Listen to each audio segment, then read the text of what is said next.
민주당 이재명, 국민의힘 윤석열 두 유력 대선 후보의 경쟁이 뜨겁게 펼쳐지고 있는 가운데 선거 전략도 갈수록 분명한 차이를 보이고 있습니다. 이재명 후보는 원톱이라고 불릴 만큼 선대위를 진두지휘하고 있고 윤석열 후보는 김종인 위원장, 이준석 대표와 역할을 나누어 맡았는데 어떤 결과를 보일지는 미지수입니다. 이만수 기자입니다. 공급 확대를 중심으로 한 통산 정책 전환, 소상공인에 대한 완전한 보상.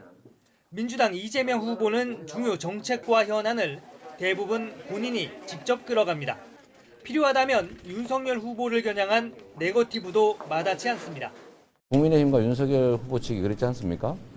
특검을 거부하는 자가 범인이다. 특검을 거부하는 윤석열 후보가 범인일 수 있습니다. 국민의힘 윤석열 후보는 확연히 다릅니다. 손실보상 100조 원은 김종인 총괄선대위원장이 띄웠고 100조의 기금이 필요할지도 모른다. 이거는 사실은 우리 윤석열 후보가 대통령에 당선이 돼서 집권을 할 때 청년과의 소통은 이준석 대표가 맡습니다. 두 후보의 극명한 차이는 기본적으로 선대위 성격에서 시작합니다.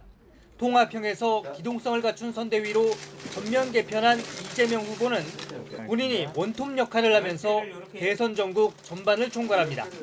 반면 극심한 내부 갈등을 어렵게 넘기며 선대위를 출범한 윤석열 후보는 정책은 김종인 위원장, 소통은 이준석 대표에게 사실상 위임했습니다. 우리 이준석 대표께서 기획하고 결정하신 부분을 제가 전적으로 수용해서 이런 옷을 입고 뛰라고 하면 뛰고. 이런 점을 공략해 민주당은 윤석열 후보에게 숨지 말라고 공세를 퍼붓고 윤 후보께서는 김종인 위원장 뒤에 숨지 말고 김 위원장의 당선 조건부 손실보상안에 대해서 어떻게 생각하시는지 당당하게 입장을 밝히셔야 합니다. 국민의힘은 연일 이재명 후보를 향해 집중 포화를 날리고 있습니다.